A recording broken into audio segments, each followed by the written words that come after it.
2 দিন আগেও জামাতের লোক বলেছেন নির্বাচন দরকারে পিছিয়ে দেবে, গণভোট আগে করতে হবে। আজকে আলাদা একটা গণভোটের জন্য হাজার হাজার কোটি টাকা তারা খরচ করতে চায়। ওই টাকাটা কি জামাতের ওই ইসলামী ব্যাংক থেকে আসবে? এটাকে এভাবে অপচয় করার যেমনি শেখ হাসিনার অধিকার ছিল না, আপনারও তেমনি অধিকার নাই।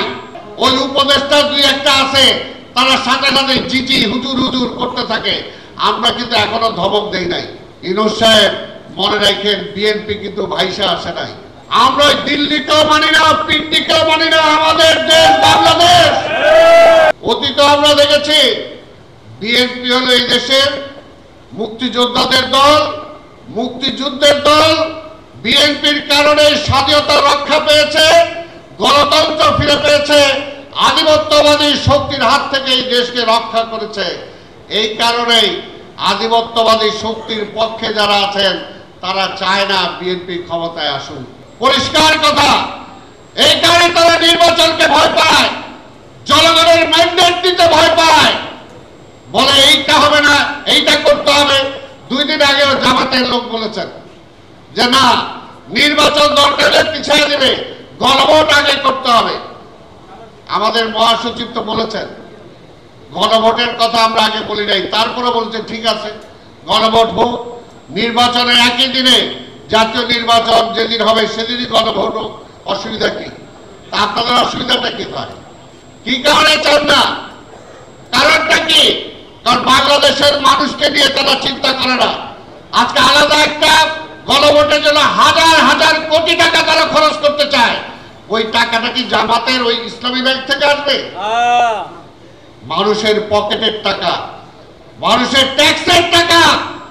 এটাকে এভাবে অপচয় করার যেমনি শেখ হাসিনার অধিকার ছিল না, আপনারও তেমনি অধিকার নাই।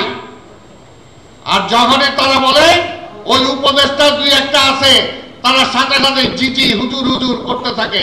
আমরা কিন্তু এখনো ধমক দেই নাই, আমরা ধমক দিতেও চাই না।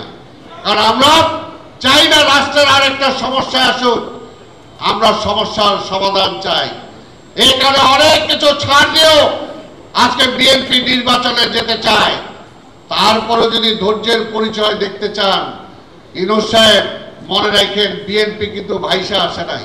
বিএনপি ভাইসা আসে নাই, মাটির নিচে বিএনপির অবস্থান আছে। বিএনপিকে ধাক্কা দিলেই বিএনপি পড়ে যাবে ওইটা মনে করেন না, অন্যরা মনে করতে পারে। কারণ আমরা দেখেছি আজকে বিএনপির একটি গৌরবোজ্জ্বল অতীত আছে, গৌরবোজ্জ্বল অতীত, যেটা আমরা বলতে পারি আমাদের নেতা জিয়া রহমান, শহীদ রাষ্ট্রপতি জিয়া রহমান স্বাধীনতার ঘোষণা দিয়েছেন। 42 লাখ থেকে তিনি দেশটাকে অর্থনৈতিক উন্নয়নের দিকে নিয়ে গেছেন। তলাবিহীন ঝুড়ি থেকে সেই অর্থনীতিকে তিনি দাঁড় করিয়েছেন। একটি স্বাধীন পররাষ্ট্রনীতি দিয়েছেন। আমাদের নেত্রী বেগম খালেদা জিয়া এই দেশে পার্লামেন্টে ডেমোক্রেসি ফিরিয়ে দিয়েছেন। এই মুক্তিযোদ্ধাদের জন্য মুক্তিযোদ্ধা মন্ত্রণালয় করেছেন বেগম খালেদা জিয়া। আর অনেক কিছু করেছেন যেটা আমরা গর্ব সহকারে বলতে পারি। জামাত, আপনি বলেন আপনারা এই দেশের জন্য কি করছেন? মুক্তিযুদ্ধকালীন আপনারা কি করছেন বলেন? একটু বুক ফুলায় বলেন না যে কি করছেন। বলার মতো কিছু নাই। তার পরবর্তী সময় কি করছেন যেটা মুয়াজ্জেম হোসেন আলাওল কিছু বলে গেছে। বিএনপির কাঁধে ভর করেছিলেন, কিন্তু আন্দোলনে কখনো অংশগ্রহণ করেন নাই। আমরা দিল্লিকেও মানি না, পিন্ডিকেও